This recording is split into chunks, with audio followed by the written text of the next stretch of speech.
So Allah offers insight to the Prophet ﷺ. It's ironic that Allah showed the Prophet ﷺ that the blind one may have good in him, and you are blind to the evil that is inside this person.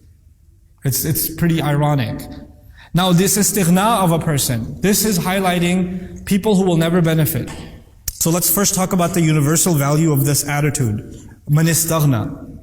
I've met people like this actually even more recently. Muslims. At one convention somebody came to me and said, why do I need Islam?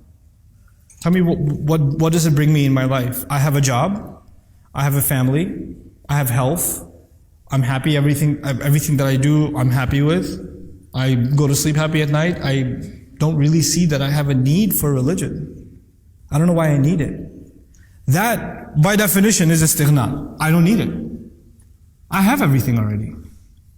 As if your material needs and your emotional needs being fulfilled is enough for you.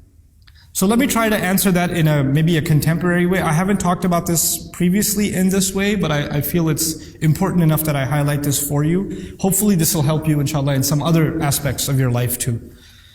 You can think of it from the Islamic point of view that human beings are made up of three things. Okay? We're a physical body, so we have physical needs. We are an emotional creature, so we have emotional needs. And we are a spiritual creature, and so we have spiritual needs. So there are three kinds of needs: physical, emotional, and spiritual. These are all connected with each other. They're all intertwined with each other. I'll give you a simple example. If I didn't have lunch today, what need did I not fulfill? My physical need. Because I didn't have lunch, I'm cranky. What have I just messed up? My emotions. Because I'm cranky, when I prayed, I didn't concentrate. What did I just mess up? The spiritual. But the problem wasn't that I have no khushu' in salah. The problem was I'm in a bad mood. But the reason I'm in a bad mood is because I didn't eat. So the physical can affect the emotional, and the emotional can affect the spiritual. They're all connected with each other. When somebody comes along and says, I have no need, and they say, I have no physical need, and I have no emotional need, what are they denying? That they actually have, in fact, spiritual needs, but they are blind to it. And you know, these three things are important to understand for every Muslim, because a lot of times you have an emotional problem. You have an emotional problem and you're trying to find a spiritual solution. Or you have a physical problem and you're trying to find a spiritual solution. Or you have a spiritual problem and you're trying to find a physical solution. You have a stomach ache, which dua should I read? You have food poisoning, go get yourself checked in.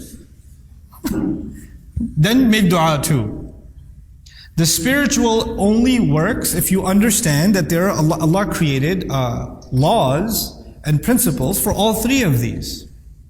You know, if you're in an abusive relationship, then it's not dua. You have to take care of the emotional abuse that's happening.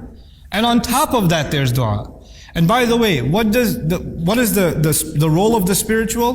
The role of the spiritual is that it guides your emotional needs and it guides your physical needs. So you don't let either one of them override the other and go in imbalance. That's what the role of our spiritual life is, you know. And so when people come along and say they have no need, it's actually because they don't realize that there's something inside them, deep inside them, that is hungry for spiritual fulfillment.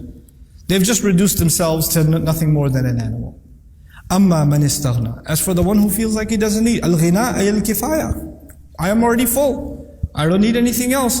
What does Allah say to the Prophet? فَأَنْتَ لَهُ تَصَدَّى. I love this ayah. فَأَنْتَ لَهُ تَصَدَّى.